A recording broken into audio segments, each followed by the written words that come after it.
धर्म के लिए भावना की नहीं, बल्कि अपने कर्तव्य के ज्ञान की आवश्यकता है। इस बात की आवश्यकता होती है कि मनुष्य समझ ले कि उस परिस्थिति में उसका कर्तव्य क्या है। भावना तो कई बार कर्तव्य के रास्ते में आ जाती है, मनुष्य को कमजोर कर देती है। जैसे इस समय तुम्हारी भावनाओं के कारण तुम्हारे मन में जो मोह उत्पन्न हो गया है, वो तुम्हें कर्तव्य के रास्ते से भटका रहा है। इसलिए शास्त्र कहता है कि कर्तव्य भावना से ऊंचा है। अभी तुमने बड़े ज्ञानियों जैसे तर्क किए कि कर्म के लिए कोई प्रेरणा होनी चाहिए और प्रेरणा के लिए कोई भावना आवश्यक है। ये सारे तर्क मोह जनित हैं। रिश्ते नातों के मोह ने तुम्हारी बुद्धि को धूमिल कर दिया है, इसलिए तुम्हें सत्य दिखाई नहीं दे रहा। हे केशव, तुम जानते हो कि मनुष्य जब कोई कर्म करता है तो उस कर्म का कोई कारण होता है, कोई प्रेरक होता है जिसकी प्रेरणा से मनुष्य कर्म करता है। कोई भावना तो होती है जिस भावना की पूर्ति के लिए मनुष्य अच्छा बुरा कोई भी कर्म करता है। अर्थात कर्म की जड़ में एक भावना होती है और भावना की जड़ में कोई ना कोई रिश्ता होता है, क्योंकि किसी संबंध, किसी रिश्ते के बगैर तो भावना पैदा नहीं हो सकती। अर्जुन, तुम ठीक कह रहे हो। संबंधों और रिश्तों से ही भावनाओं का स्रोत फूटता है, परंतु भावनाओं की यह नदी जल्दी सूख जाती है, बिल्कुल ऐसे जैसे आग में पानी की बूंद तुरंत ही लुप्त हो जाती है। मरने वाले की चिता के ठंडे होने से पहले ही रिश्तेदारों की आंखों के आंसू भी सूख जाते हैं। कोई 2 घड़ी आंसू बहाता है, कोई 2 दिन। बहुत रोती है तो मां, वो भी चंद दिनों में फिर संसार की माया में फंसकर अपने दूसरे कर्म में लग जाती है। हे केशव, एक ओर तो तुम मुझे ये सिखा रहे हो कि ये रिश्ते नाते सब चंद दिनों का दिखावा है, और दूसरी ओर अभी अभी तुमने ये कहा कि संबंधों और रिश्तों से ही भावनाओं का स्रोत फूटता है। कहा था ना? हाँ, और मैंने ये कहा था कि कर्म करने के लिए किसी न किसी भावना का होना जरूरी है, और भावना के लिए रिश्ते नातों की आवश्यकता है, क्योंकि किसी न किसी रिश्ते की जड़ से ही तो भावना पैदा होती है।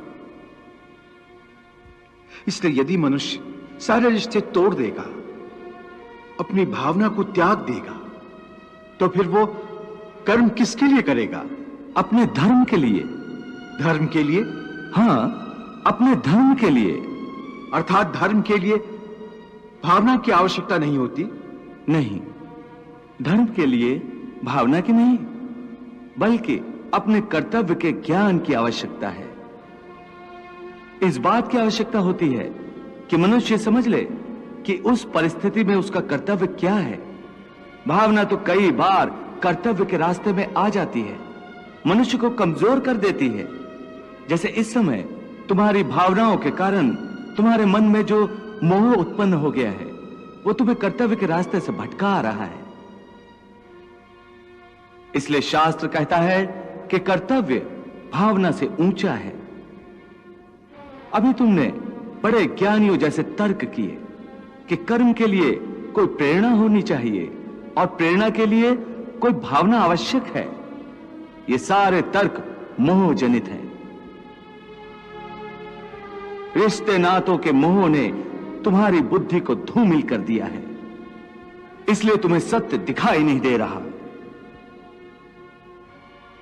इसलिए इस समय तुम्हें धर्म स्पष्ट दिखाई नहीं देता। धर्म क्या है? धर्म की व्याख्या क्या है? इस बात का निर्णय कौन करता है?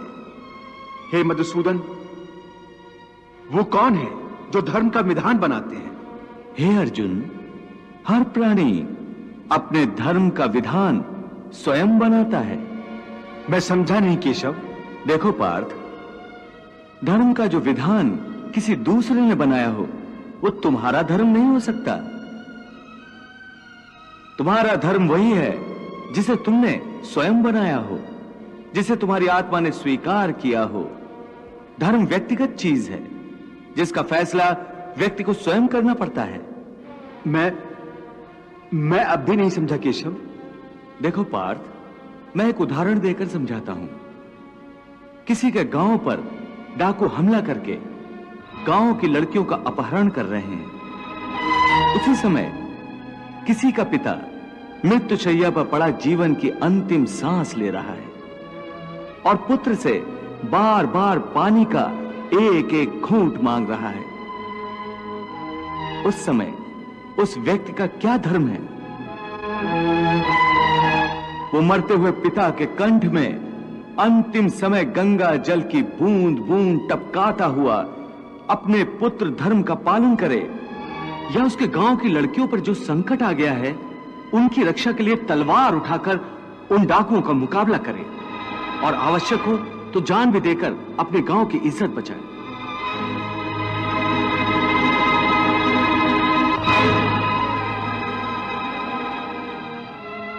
इसका निर्णय कोई दूसरा कैसे कर सकता है?